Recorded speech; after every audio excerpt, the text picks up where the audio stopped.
ದಕ್ಷಿಣ ಕನ್ನಡ ಜಿಲ್ಲೆಡು ಕೊರೋನಾರ್ದು ಸುರುತ ಮರಣ ಆದ 23 ದಿನ ಆಂಡು. ಏಪ್ರಿಲ್ 23ಕ್ಕೆ ಕುಡೊಂಜಿ ಮರಣ ಆತುಂಡು. ಈ ರಡ್ಡು ಘಟನೆಲ ದಿಂಜ ಆತಂಕಕಾರಿ ಆದಿತ್ತುಂಡಲ ಇನಿ ಮುಟ್ಟಲ ಇಂಥ ಮೂಲ ಓಲು ಪನ್ಪಿನ ನಾಡು ಪತ್ತೆರೆ ಜಿಲ್ಲಾ ಉಸ್ತುವಾರಿ ಸಚಿವರು ಸೇರಿನಂಚ ಜಿಲ್ಲಾಡಳಿತಲ ಪೂರ್ತಿ ವಿಫಲ ಆತುಂಡು. ಇಂದು ಬೇಜವಾಬ್ದಾರಿತನ ತೋಚಾವುಂಡು. ಇಂದು ಇಡೀ ರಾಜ್ಯ ಬೊಕ್ಕ ಜಿಲ್ಲದ ಜನಗಳಿಗೆ ಪೋಡಿಗೆನ್ ಪುಟ್ಟಾದನ್ ಪಂಡದು ವಿಧಾನ ಪರಿಷತ್ ಸದಸ್ಯರು ಶ್ರೀ ಐವನ್ ಡಿಸೋಜಾ ಆರೋಪಿಸಾಯರು. ಇವತ್ತು ನಮ್ಮಲ್ಲಿ ಮೊದಲ ಡೆತ್ತು ಆಗಿ 23 ದಿವಸಗಳಾಗಿದ್ದಾವೆ. ಅದು ಏಪ್ರಿಲ್ 19ರಂದು ಮೊದಲ ಡೆತ್ ಆಯಿತು. ಬಂಟ್ವಾಳ ಕಸುಬದ ಮಹಿಳೆಯವರು. ನಂತರ ಸೆಕೆಂಡ್ ಡೆತ್ ಆಯಿತು 23rd ಆಫ್ ಏಪ್ರಿಲ್. ಅದು ಫಸ್ಟ್ ನ್ಯೂರೋದಿಂದ ಅವರು 21ಕ್ಕೆ ಡಿಸ್ಚಾರ್ಜ್ ಆದರು, 23ಕ್ಕೆ ತೀರಿ ಹೋದರು.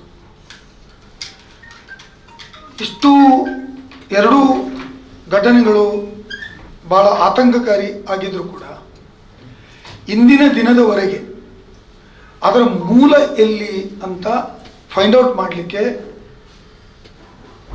ಉಸ್ತುವಾರಿ ಮಂತ್ರಿಗಳು ಸಹಿತ ನಮ್ಮ ಆಡಳಿತ ಸಹಿತ ಸಂಪೂರ್ಣವಾಗಿ ವಿಫಲ ಆಗಿದೆ. ಎವ್ರಿ ಡೇ ಉಸ್ತುವಾರಿ ಮಂತ್ರಿಗಳು ಹೇಳ್ತಾರೆ ಮೂಲ ಹುಡುಕಿ, DC ಹೇಳ್ತಾರೆ ಮೂಲ ಹುಡುಕ್ತೇವೆ, MP ಹೇಳ್ತಾರೆ ಮೂಲ ಹುಡುಕ್ತೇವೆ, ಶಾಸಕರುಗಳು ಹೇಳ್ತಾರೆ ಮೂಲ ಹುಡುಕ್ತೇವೆ, ನಾವು ವಿರೋಧ ಪಕ್ಷದವರು ಪ್ರತಿಪಕ್ಷದವರು ಕೂತು ಹೇಳ್ತೇವೆ ಮೂಲವನ್ನು ಹುಡುಕಿ. ಇಷ್ಟು ಗಂಭೀರವಾದ ವಿಚಾರಕ್ಕೆ 18 ದಿವಸ ಆದರೂ ಕೂಡ ಮೂಲ ಹುಡುಕ್ಲಿಕ್ಕೆ ಸಾಧ್ಯ ಆಗಿಲ್ಲ ಅಂತ ಹೇಳೋದು ಒಂದು ಗಂಭೀರ ವಿಚಾರ. ಇದಕ್ಕೆ ಕಾರಣಗಳೇನು ಅಂತ ನಾನು ಉಸ್ತುವಾರಿ ಮಂತ್ರಿಗಳ ಹತ್ರ ಕೇಳಲಿಕ್ಕೆ ಬಯಸ್ತೇನೆ. ಉಸ್ತುವಾರಿ ಮಂತ್ರಿಗಳು ಇವತ್ತು ಒಂದು ಸ್ಟೇಟ್ಮೆಂಟ್ ಕೊಡ್ತಾರೆ. ನಿನ್ನೆ ಸ್ಟೇಟ್ಮೆಂಟ್ ಇವತ್ತು ಪತ್ರಿಕೆಯಲ್ಲಿ ಪ್ರಕಟ ಆಗಿದೆ.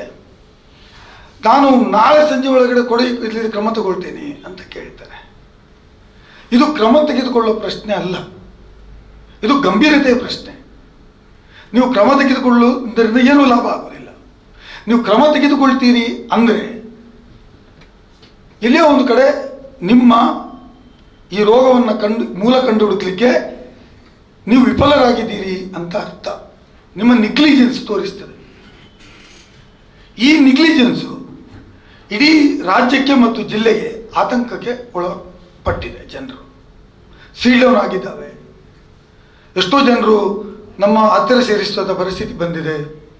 ಎಷ್ಟೋ ಜನರಿಗೆ ಫಸ್ಟ್ ನ್ಯೂರೋನೇ ಕಾರಣ ಅಂತ ಬಂದಿದೆ. ಎಷ್ಟೋ ಜನರಿಗೆ ವಿದೇಶದಿಂದ ಬಂದವರೇ ಕಾರಣ ಅಂತ ಬಂದಿದೆ. ಎಷ್ಟೋ ಜನರಿಗೆ ಕಾಸರಗೋಡಿಂದ ಮೂಲ ಅಂತ ಬಂದಿದೆ.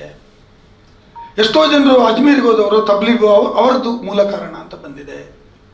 ಹಾಗಾಗಿ is it not a responsibility of the district administration to direct and find out where is the ಮೂಲ? ಇದಕ್ಕೆ ಮೂಲ ಎಲ್ಲಿ? ಇದರ ಫೌಂಡೇಶನ್ ಎಲ್ಲಿ?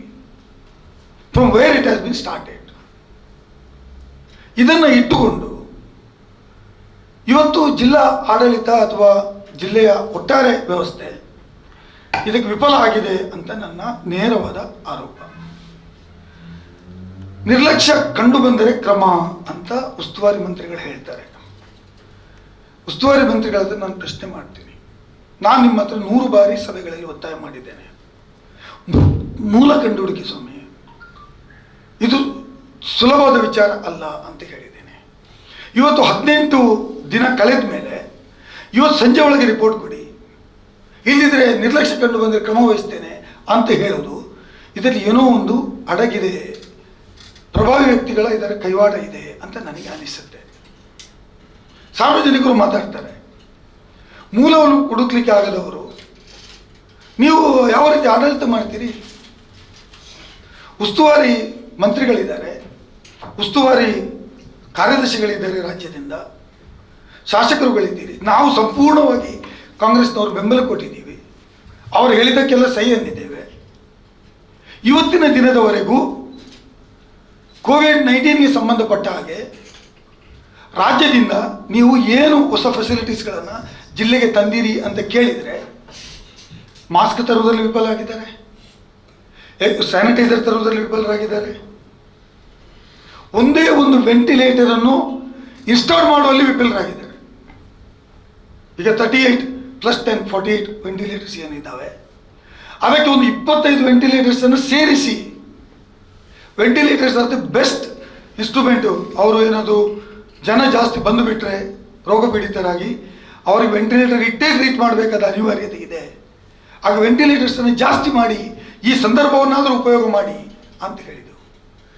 ಪ್ರಧಾನಮಂತ್ರಿಗಳು ಫಸ್ಟ್ ಭಾಷಣದಲ್ಲಿ ಹೇಳಿದರು, ನಾನು 1 ಲಕ್ಷ ವೆಂಟಿಲೇಟರ್ಸನ್ನು ಪರ್ಚೇಸ್ ಮಾಡಿದ್ದೀನಿ. ನಮ್ಮ ಜಿಲ್ಲೆಗೆ ಎಷ್ಟು ತಂದ್ರಿ? ಎಷ್ಟು ತಂದ್ರಿ ನೀವು? ಬಹುಶಃ ನನಗೆ ಗೊತ್ತಿದ್ದ ಮಟ್ಟ ಇನ್ಫೋಸಿಸ್ ಅವರು 2 ವೆಂಟಿಲೇಟರ್ಸನ್ನು ಅವರ ಕಾಣಿಕೆಯಾಗಿ ಕೊಟ್ಟರು. ಅದು ಇನ್ಸ್ಟಾಲ್ ಆಗಿದೆಯೋ ಇಲ್ಲೋ ಅಂತ ನನಗೆ ಡೌಟ್ ಇದೆ. No report at all. ಸಾಧನೆ ಏನು ಅಂದರೆ 800 ಜನ ಪೇಷಂಟ್ಗಳನ್ನು ವೆನ್ಲಾಗನಿಂದ ತೆಗೆದು ಹೊರಗೆ ಹಾಕಿ ಕೋವಿಡ್ ಆಸ್ಪತ್ರೆ ಅಂತ ಬೋರ್ಡ್ ಹಾಕಿದ್ದು. ಇದರಲ್ಲಿ ನಮ್ಮ ಜನರಿಗೆ ಇವತ್ತು ಆಶ್ರಯ ಕೊಡಲಿಕ್ಕೆ ಸಾಧ್ಯ ಆಗುವುದಿಲ್ಲ. ಇದು ನನ್ನ ಆರೋಪ ಅಲ್ಲ, ಇದು ನನ್ನ ಒಂದು ಅನಿಸಿಕೆ. ನಿಮಗೆ ಇದರಲ್ಲಿ ಅಪ್ಗ್ರೇಡ್ ಮಾಡಲಿಕ್ಕೆ ಆಗಲಿಲ್ಲ ಅಂತ, you are not upgraded yourself. ನೀವು ಮುಂದೆ ಬರ್ತಕ್ಕಂಥ ಸಮಸ್ಯೆಗಳಿಗೆ ಸಿದ್ಧತೆಯನ್ನು ಮಾಡಿಕೊಳ್ಳಲಿಲ್ಲ ಅಂತ ನನಗೆ ತೋರಿಸ್ತದೆ. ಇದರಲ್ಲಿ ನಿಮ್ಮ ನಿರ್ಲಕ್ಷ್ಯತನ ಇದೆ, ಸಿದ್ಧತೆಯಲ್ಲಿ ನಿರ್ಲಕ್ಷ್ಯತನ ಇದೆ. ನೀವು you are only bothered to issue pass, to safeguard your people, to safeguard your business. ಮತ್ತು ಯಾರನ್ನು ಎಲ್ಲಿ ಹೋಗಬೇಕು, ಯಾರನ್ನು ಎಲ್ಲಿ ತರಬೇಕು, ಇದರ ಬಗ್ಗೆನೇ ನಿಮ್ಮ ಕಾಳಜಿ ಜಾಸ್ತಿ ಇದೆ. You are wasting your most of the time in this type of business. You are not concentrated COVID-19 properly. ಅದನ್ನು ಬಿಟ್ಟು ನಮ್ಮ ಸಂಸದರು ಒಂದು ಹೇಳಿಕೆ ಕೊಡ್ತಾರೆ. ಏನು ಹೇಳಿಕೆ ಕೊಡ್ತಾರೆ? ಜಿಲ್ಲೆಯಲ್ಲಿ ಎಲ್ಲಿಯಾದರೂ ಕೊರೋನಾ ಜಾಸ್ತಿ ಆದರೆ ಅದಕ್ಕೆ ಕಾಂಗ್ರೆಸ್ ಏರಿದರೆ ಕಾಂಗ್ರೆಸ್ ಹೊಣೆ ಅಂತ ಹೇಳ್ತಾರೆ. ನಾವು ರಾಜಕೀಯ ಮಾಡ್ತೀವಿ ಅಂತ ಅವರ ಅನಿಸಿಕೆ ಇದೆ. ನಾನು ಅವರ ಆಡಳಿತ ಪಕ್ಷವಾಗಿ ಅವರ ತಪ್ಪುಗಳನ್ನು ಮುಚ್ಚಿಡಲಿಕ್ಕೆ ನಮ್ಮ ಮೇಲೆ ಒಂದು ಆರೋಪ ಮಾಡಬೇಕು. ಅದು ಅವರು ವಿರೋಧ ಪಕ್ಷದಲ್ಲಿ ಇದ್ದವರು ಬಹಳಷ್ಟು ಸಮಯ, ಹಾಗಾಗಿ ಅವರಿಗೆ ವಿರೋಧ ಪಕ್ಷದವರ ಪಾತ್ರ ಅವರಿಗೆ ಗೊತ್ತಿದೆ. ಹಾಗಾಗಿ ಅವರು ಮಾಡಿದ್ದನ್ನು ನಮಗೆ ಹೇಳೋದು. ಅವರು ಹೇಳಬೇಕು, ನೀವು ಕರೆಕ್ಟಾಗಿ ಮ್ಯಾನೇಜ್ ಮಾಡಿದ್ದೇ ಆಗಿದ್ರೆ ಈ ರೀತಿಯ ಪರಿಸ್ಥಿತಿ ಇವತ್ತು ನಮ್ಮ ಜಿಲ್ಲೆಗೆ ಬರ್ತಿರ್ಲಿಲ್ಲ, ಇಷ್ಟು ಏರಿಯಾಗಳು ಸೀಲ್ ಡೌನ್ ಆಗ್ತಿರ್ಲಿಲ್ಲ. ಇವತ್ತು ವಲಸೆ ಕಾರ್ಮಿಕರನ್ನು ಕಳಿಸುವುದರಲ್ಲಿ ನೀವು ಬಹಳ ಶ್ರಮ ವಹಿಸಿದ್ರಿ, ಬಹಳ ಶ್ರಮ. ಏನು ಎಲ್ಲ MLAಗಳು ಹೋಗಬೇಕು, ಹೀಗೆ ಹಿಂದೆ ಬರಬೇಕು, ಕಾಂಪಿಟೇಷನ್ 1 by 1.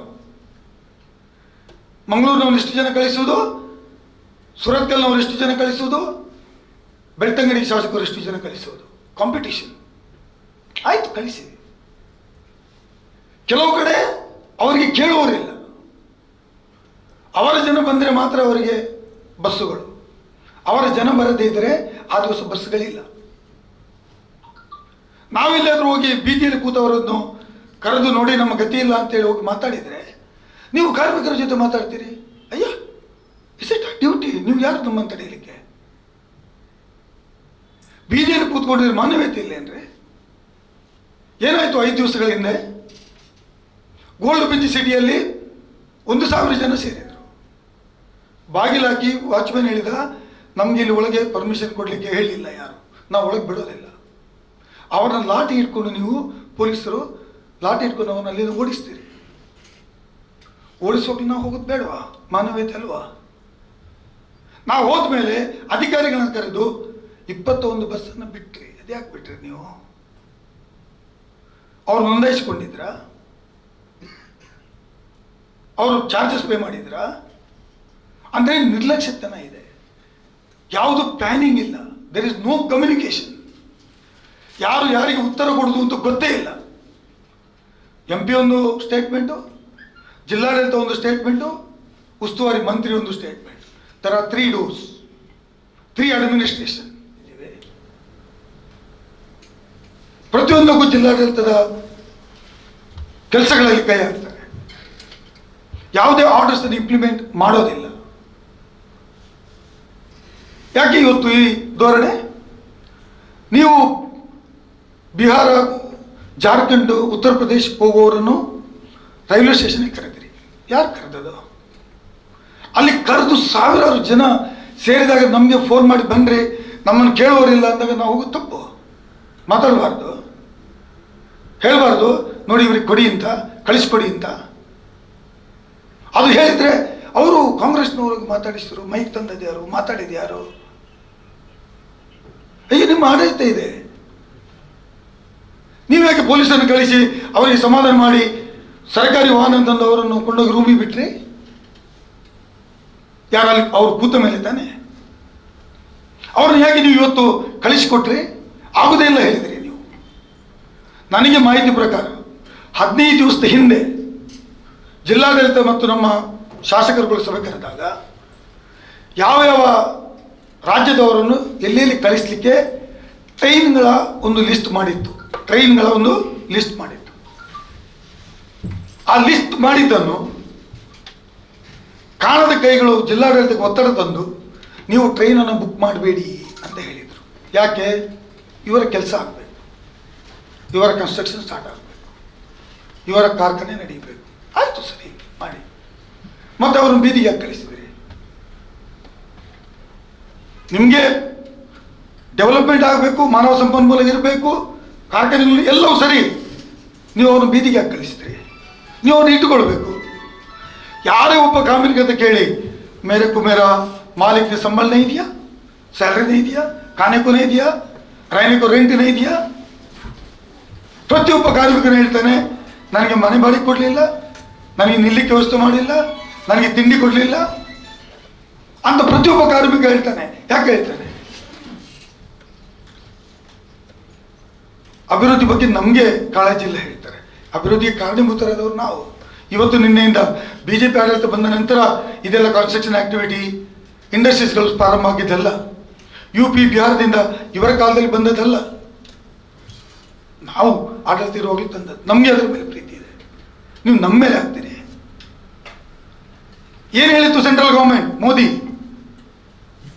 85% ಟ್ರೈಲ್ ಫೇರ್ ಅನ್ನ ಸೆಂಟ್ರಲ್ ಕೊಡ್ತದೆ, 15% ಅನ್ನು ಸ್ಟೇಟ್ ಕೊಡಬೇಕು ಅಂತ ಹೇಳಿದ್ರಿ. ಯಾವ ರಾಜ್ಯದವರು ಎಲ್ಲಿ ಹೋಗುವುದಾದ್ರೆ ಟ್ರೈನ್ ಮೂಲಕ. ಇವತ್ತು ನೀವೇನು ಮಾಡಿದಿರಿ? You have collected 100% from them. ಮಾತು ಹೇಳಿದ ಮೇಲೆ ಅದನ್ನು ನಡಿಬೇಕು. ಇವತ್ತು ನೀವು ಬಿಹಾರಕ್ಕೆ ಹೋಗೋರನ್ನ, ಜಾರ್ಖಂಡ್ಗೆ ಹೋಗೋರು ಎಷ್ಟು ಕಲೆಕ್ಟ್ ಮಾಡ್ತೀರಿ? 960 + 40 ರೂಪೀಸ್ KSRTC ಚಾರ್ಜ್. 1000. ಹೌದು, 960 + 40 ರೂಪಾಯಿ KSRTC ಅವರು ಎಲ್ಲಿರ್ತಾರೋ ಅಲ್ಲಿ ತಂದು ಬಿಡಲಿಕ್ಕೆ 40 ರೂಪಾಯಿ ಚಾರ್ಜ್ ಮಾಡ್ತೀರಿ. ಇನ್ನು ನಿಮ್ಮದು ಚಾರ್ಜ್ ಇದ್ರೆ ಹಾಕಿ.